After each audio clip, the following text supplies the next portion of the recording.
নতুন বছরের শুরুতেই শীতের চেনা ছন্দ ফিরতে পারে বাংলায়। পৌষের মাঝামাঝি সময় পৌঁছে গেলেও এখনো পর্যন্ত জাঁকিয়ে শীতের দেখা পাওয়া যায়নি। উল্টে শুরুর কয়েকদিন বৃষ্টি হয়েছে। এরই মাঝে 25শে ডিসেম্বর বড়দিনেও তাপমাত্রার পারদ ছিল স্বাভাবিকের থেকে উপরে। আলিপুর আবহাওয়া দফতরের পূর্বাভাস বলছে, বছরের শেষ দিনে তাপমাত্রা কিছুটা কমতে পারে, তবে জাঁকিয়ে শীতের সম্ভাবনা নেই। আগামী কয়েকদিনে 3 থেকে 4 ডিগ্রি নামতে পারে পারদ। সোমবার কলকাতার সর্বনিম্ন তাপমাত্রা ছিল 17.6 ডিগ্রি সেলসিয়াস, যা স্বাভাবিকের থেকে বেশ খানিকটা বেশি। আগামী 24 ঘন্টায় রাতের তাপমাত্রার খুব একটা হেরফের হবে না।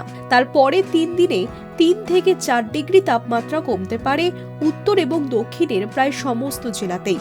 আপাতত রাজ্যের কোথাও বৃষ্টির সম্ভাবনা নেই। মোটের উপর শুকনো আবহাওয়া থাকবে সর্বত্র।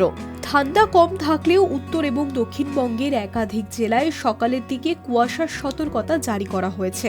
উত্তরবঙ্গের সবকটি জেলাতেই হালকা থেকে মাঝারি কুয়াশা থাকবে।